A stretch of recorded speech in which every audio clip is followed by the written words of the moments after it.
Bismillahirrahmanirrahim। عزیز طلباء، السلام علیکم ورحمۃ اللہ وبرکاتہ۔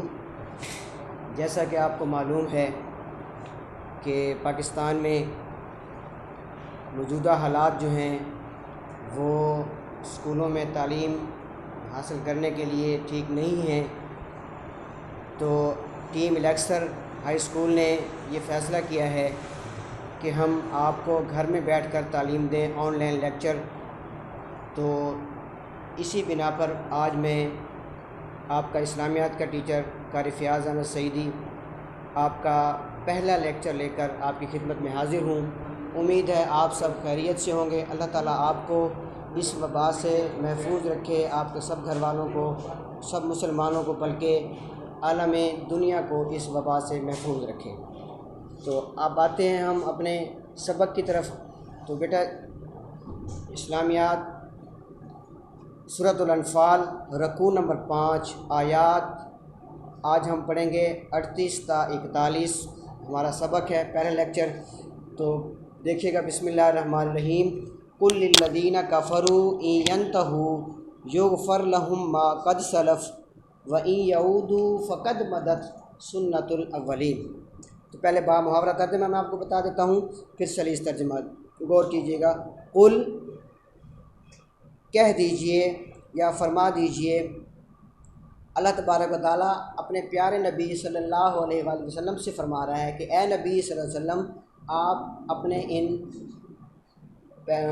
اپنے ان امتیوں سے فرما دیجئے، للذین ان سے جو کفروا کافر ہیں یا جنہوں نے کفر کیا، ان اگر ینتہوا وہ باز آ جائیں، ینتہوا وہ باز آ جائیں، یغفر معاف کر دیا جائے گا، لہم انہیں، ما جو قد سلف گزر چکا، وَإِن اور اگر یعودو پھر وہی کریں، پھر وہی دہرائیں، فقد تو تحقیق، مدت گزر چکی ہے، سنت الاولین، سنت کا معنی روش یا طریقہ، الاولین پہلے لوگوں کا۔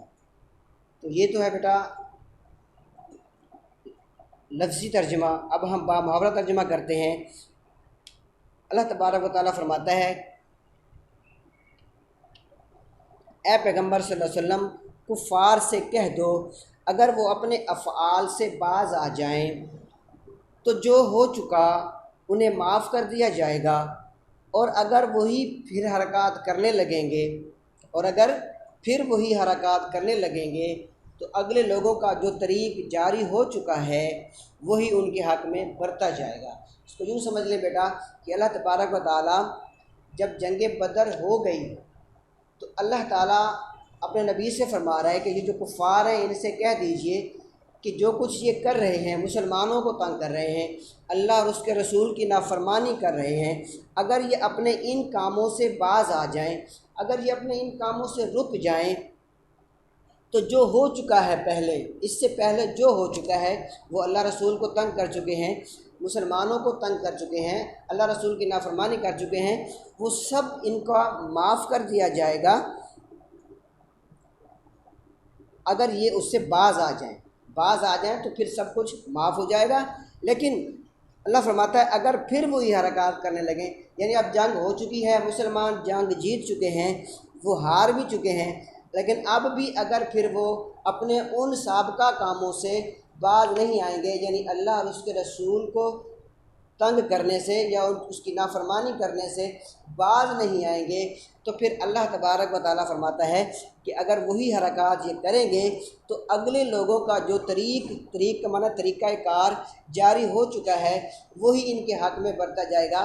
یعنی اس سے پہلے جو کفار گزرے ہیں، باقی انبیاء کی جو امتیں گزری ہیں، انہوں نے جو بھی اللہ اور اس کے رسول کے ساتھ برتاؤ کیا اور پھر اللہ نے ان کو جو اس کی سزا دی تو پھر ان کے ساتھ بھی وہی برتا جائے گا۔ یعنی جس طرح یہ گناہ کرتے جائیں گے، اللہ رسول کو ناراض کرتے جائیں گے، پھر اللہ تبارک و تعالیٰ بھی ان کو اسی طرح سزا دیتا جائے گا، یعنی ان کے ساتھ پھر نرمی نہیں برتی جائے گی۔ اللہ تبارک و تعالیٰ نے فرمایا ہے لہم عذاب علیم، پھر ان کے لیے دردناک عذاب ہے۔ تو سنت الاولین کا معنی ہے پہلے لوگوں کا طریقہ کار. آپ نے پہلے بھی پڑھا ہے، بہت سی اور اسلامی کتب میں بھی پڑھا ہے کہ جتنے بھی پہلے انبیاء گزرے ہیں ان کی امتوں نے جو گناہ کیے ہیں اللہ رب العزت نے ان کو ان کی سزا دی، ان کو عذاب میں مبتلا کیا، دردناک عذاب بھیجے، طوفان بھیجے، سیلاب بھیجے، اور بھی بہت سے عذاب بھیجے اللہ تعالیٰ نے. تو اللہ فرماتا ہے پھر ان کے ساتھ بھی وہی طریقہ برتا جائے گا جو پہلے لوگوں کے ساتھ کیا تھا. دوسری آیت دیکھیں، وَقَاتِلُوهُمْ، اور ان سے جنگ کرو. قاتل قتال سے ہے، قتال بمعنی جنگ بھی ہے، قتال بمعنی لڑائی بھی ہے. اللہ فرماتا ہے اور ان لوگوں سے جنگ کرو حتیٰ یہاں تک کہ لا تکونا نہ رہے فتنتن کوئی فتنہ بمعنی فساد یا برائی، ویکونا اور ہو جائے الدین و دین کلہ سب للہ اللہ کے لیے. فَإِنِ انتہوا، پھر اگر وہ باز آ جائیں، فَإِنَّ اللَّهَ، تو بے شک اللہ تعالیٰ، بما جو یعملون وہ کرتے ہیں، بصیر دیکھنے والا ہے. با محاورہ ترجمہ دیکھیں، اور ان لوگوں سے لڑتے رہو یہاں تک کہ فتنہ یعنی کفر کا فساد باقی نہ رہے اور دین سب اللہ ہی کا ہو جائے. اور اگر وہ باز آ جائیں تو اللہ ان کے کاموں کو دیکھ رہا ہے. اس آیت مبارکہ میں اللہ تبارک و تعالیٰ فرما رہا ہے مسلمانوں سے کہ اے مسلمانوں، اگر یہ لوگ اپنے کام سے باز نہیں آتے، فتنہ فساد سے باز نہیں آتے، تو پھر ان کے ساتھ لڑتے رہو، جنگ کرتے رہو. کب تک کرتے رہو؟ جب تک کہ کفر کا فساد باقی نہ رہے، یعنی جب تک کفر ختم نہ ہو جائے، جب تک ایک بھی کافر باقی ہے اس وقت تک ان سے لڑتے رہو اور جنگ کرتے رہو. ہاں، اگر وہ باز آ جائیں، اگر وہ رک جائیں، مسلمانوں کو تنگ نہ کریں، اللہ رسول کی نافرمانی نہ کریں، تو اللہ ان کے کاموں کو دیکھ رہا ہے، کیونکہ اللہ تعالیٰ دلوں کے راز جانتا ہے. ہو سکتا ہے وہ کسی چال کے تحت خاموش ہو گئے ہوں اور پھر خاموشی سے کوئی حملہ کرنا چاہتے ہوں، یہ بھی تو ہو سکتا ہے. اسی لیے اللہ نے فرمایا فَإِنَّ اللَّهَ بِمَا يَعْمَلُونَ بَصِيرٌ، اللہ ان کے کاموں کو دیکھ رہا ہے. جس نیت سے وہ باز آئے ہیں یا رکے ہیں، اللہ تعالیٰ ان کے کاموں کو دیکھ رہا ہے. آیت نمبر 3 دیکھیں، وَإِن، اور اگر تولو وہ منہ موڑ لیں، فَاعْلَمُوا، تو جان لو، ان اللہ، کہ بے شک اللہ تعالیٰ، مولاکم، تمہارا حمایتی ہے یا ساتھی ہے. نعم المولا، وہ خوب حمایتی یا ساتھی ہے، ونعم النصیر، اور خوب مددگار. نصیر نصرت سے ہے، اس کا معنی ہے مددگار. با محاورہ ترجمہ دیکھیں، اور اگر وہ روگردانی کریں تو جان رکھو کہ اللہ تعالیٰ تمہارا حمایتی ہے، یعنی تمہارا مددگار ہے، تمہاری نصرت میں آئے گا وہ. نعم المولا، وہ خوب حمایتی، و نعم النصیر، اور خوب مددگار ہے. یعنی اللہ تبارک و تعالیٰ اس آیت میں بیٹا فرما رہا ہے کہ اگر وہ جنگ روک کر پھر کچھ عرصہ خاموش رہ کر پھر وہ یکبارگی اگر وہ حملہ کرتے ہیں تو جان رکھو. یا اس کا معنی یہ بھی ہو سکتا ہے کہ اگر وہ اسلام سے منہ موڑ لیں، اسلام کی طرف نہ آئیں، ان کو اپرچونٹی دی گئی ہے کہ اگر وہ باز آ جائیں تو جو ہو چکا وہ انہیں معاف کر دیا جائے گا. اس کو اگر وہ پسند نہیں کرتے، وہ اپنے کاموں سے باز نہیں آتے، تو اللہ فرماتا ہے اگر وہ روگردانی کرتے ہیں اسلام سے تو جان رکھو پھر اللہ تعالیٰ ان کی کوئی مدد نہیں کرے گا. اللہ تمہارا حمایتی ہے، اللہ مسلمانوں کا حمایتی ہے، مددگار ہے، اور وہ خوب حمایتی ہے. یعنی اس سے بڑا حمایتی اور اس سے بڑا مددگار دنیا میں اور کوئی نہیں ہو سکتا.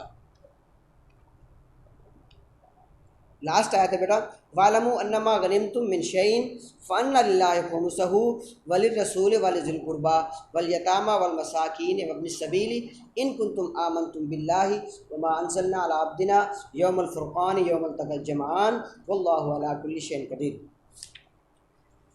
لفظی ترجمہ دیکھیں، وَعْلَمُوا، اور تم جان لو، انما، جو کچھ، غنیم تم مال غنیمت لو، من شیئن، کوئی بھی چیز تمہارے ہاتھ آئے، فَأَنَّ لِلَّهِ، سو اللہ کے لیے ہے، خُمُسَہُ، اس کا پانچواں حصہ، خمس کا معنی پانچواں حصہ، وَلِلرَّسُولِ، اور رسول کے لیے، وَلِذِی الْقُرْبَى، اور قریبی رشتہ داروں کے لیے، والیتامیٰ، اور یتیموں کے لیے، والمساکین، اور مسکینوں کے لیے، وابن السبیل، اور مسافروں کے لیے۔ یہ اصول اور یہ ضابطہ کب ہوگا؟ یہ بات جب آپ میں پائی جائے گی جو اب بیان کی جا رہی ہے، ان کنتم، اگر تم ہو، آمنتم، ایمان رکھتے، باللہ، اللہ پر، وما، اور جو، انزلنا، ہم نے نازل کیا، علی، پر یا اوپر، عبدنا، اپنے بندے پر، یوم الفرقان، فیصلے کے دن یا فرق کرنے کے دن، یوم التقى الجمعان، جس دن دونوں فوجیں بھیڑ گئیں یعنی لڑ پڑیں، واللہ علی کل شیء قدیر، اور اللہ ہر چیز پر قدرت رکھنے والا ہے، قادر ہے۔ یعنی اللہ تبارک و تعالیٰ مال غنیمت کی تقسیم کا اصول اس آیت میں بیان کر رہا ہے کہ مال غنیمت جب مسلمانوں کے ہاتھ آئے تو وہ انہوں نے کس طرح تقسیم کرنا ہے آپس میں۔ تو اللہ فرماتا ہے، اور جان رکھو کہ جو چیز تم کفار سے غنیمت کے طور پر لاؤ، اس میں سے پانچواں حصہ اللہ کا اور اس کے رسول کا اور اہل قرابت کا اور یتیموں کا اور محتاجوں کا اور مسافروں کا ہے۔ یہ اس وقت ہوگا جب اگر تم اللہ پر اور اس نصرت پر ایمان رکھتے ہو۔ نصرت کا معنی میں نے پہلے بتایا، اس کا معنی ہوتا ہے مدد، یعنی اس مدد پر اگر تم ایمان رکھتے ہو جو حق و باطل میں فرق کرنے کے دن، حق اور باطل، حق سے مراد اسلام ہے اور باطل سے مراد کفر ہے، یعنی مسلمان اور کافر جس دن یہ جنگ لڑ رہے تھے اسے حق اور باطل میں فرق کرنے کا دن کہا گیا، یعنی یوم الفرقان، فرق کرنے کا دن، یعنی جنگ بدر میں، اس سے یوم الفرقان سے مراد جنگ بدر ہے، جس دن دونوں فوجوں میں مڈ بھیڑ ہو گئی، یعنی دونوں فوجیں آپس میں گتھم گتھا ہو گئی، لڑ پڑی، واللہ علی کل شیء قدیر، اور اللہ تعالی ہر چیز پر قادر ہے۔ یعنی یہ اصول ان لوگوں کے لیے ہے جو جنگ بدر میں جس دن دونوں فوجیں آپس میں لڑ پڑی، یعنی مسلمان اور کفر لڑ پڑے، اور اللہ نے جو آسمان سے مسلمانوں کے لیے مدد نازل فرمائی تھی، جو بھی اس مدد پر ایمان رکھتا ہے، یقین رکھتا ہے، اس کو مانتا ہے، اس کے لیے اللہ نے یہ اصول بیان فرمایا کہ مال غنیمت جو ہے وہ اس کا پانچواں حصہ اللہ اور اس کے رسول کا، اہل قرابت کا، یتیموں کا اور مسکینوں کا اور مسافروں کا ہے۔ تو بیٹا یہ ہے آیت نمبر 38 تا 41 ہم نے آج پڑھا۔ اس میں آپ نے الفاظ کے معنی یاد کرنے ہیں اور اس میں آپ نے آیات کا ترجمہ لفظ بہ لفظ یاد کرنا ہے، تاکہ اس میں سے کسی بھی آیت کا ترجمہ اگر بورڈ کے پیپرز میں آتا ہے تو وہ آپ یاد کر سکیں۔ میں آپ کو ڈائری جو ہے وہ بورڈ پر لکھ دیتا ہوں اور آپ نے یہ یاد کرنی ہے مجھے، بلکہ اس کی آر پی بھی آپ نے سینڈ کرنی ہے کر کے، میں لکھ رہا ہوں۔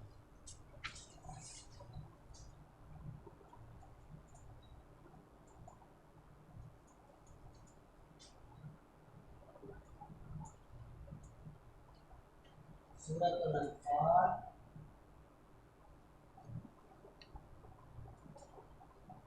رکوع نمبر 5 آیات 38 تا 42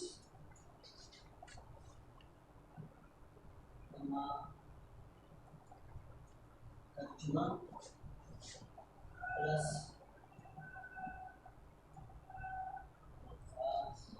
نئی یاد کرنی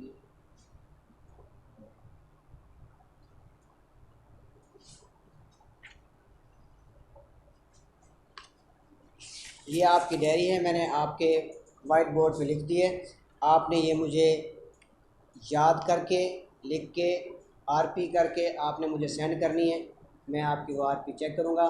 میرا واٹس اپ نمبر بھی آپ لوگ لکھ لیں۔